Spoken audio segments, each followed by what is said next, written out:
আহসান মঞ্জিল বাংলা বুড়িগঙ্গার তীরে ঢাকার কুমারটুলিতে অবস্থিত। আহসান মঞ্জিল ছিল ঢাকার নবাবদের আবাসিক প্রাসাদ ও কাছারি। সম্প্রতি এটিকে জাদুঘরে পরিণত করা হয়েছে। এটি মোগল আমলে জামালপুর পরগনার বরিশাল জমিদার শেখ এনায়েতুল্লাহর রংমহল বলে জানা যায়। এটি তার পুত্র মতিউল্লাহর কাছে থেকে ক্রয় করে ফরাসিরা এটিকে তাদের বাণিজ্য কেন্দ্রে পরিণত করে। খাজা আলিমুল্লাহ 1830 সালে ফরাসিদের কাছ থেকে এটি কিনে নেন এবং প্রয়োজনীয় পুনর্গঠন ও সংস্কারের মাধ্যমে এটিকে তার বাসভবনে রূপান্তরিত করেন। নবাব খাজা আব্দুল গনি তাদের বাসস্থানের জন্য একটি মাস্টার প্ল্যান তৈরি করতে ইউরোপীয় নির্মাণ ও প্রকৌশল সংস্থা মার্টিন অ্যান্ড কোম্পানিকে নিযুক্ত করেন। 1859 সালে প্রাসাদটির নির্মাণ কাজ শুরু হয় এবং 1872 সালে শেষ হয়।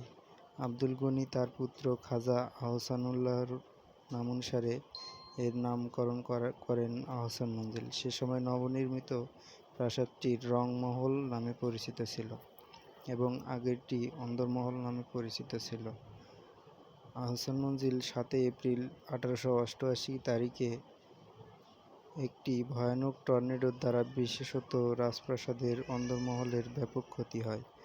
নবাব আহসানুল্লাহর অন্দরমহল পুনর্নির্মাণ করেন এবং রানীগঞ্জ থেকে আনা ভালো মানের ইট ব্যবহার করে রংমহল মেরামত করেন। বর্তমান রঙ্গমহলে অপূর্ব গম্বুজটি বিচ্ছিন্ন করা হয়েছিল।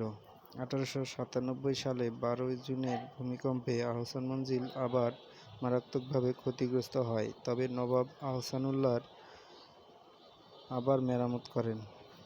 আহসান মঞ্জিলের মডেল 1888 সালে আহসান মঞ্জিল দেশের উল্লেখযোগ্য স্থাপত্য নিদর্শনগুলির মধ্যে একটি।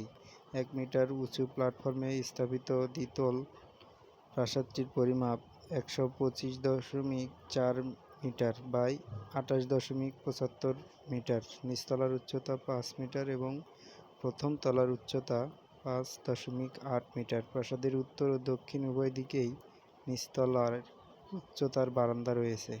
একটি খোলা প্রশস্ত সিঁড়ি দক্ষিণ পোর্টিকো থেকে নেমে এসেছে। সামনের বাগানের মধ্য দিয়ে নদীর তীর পর্যন্ত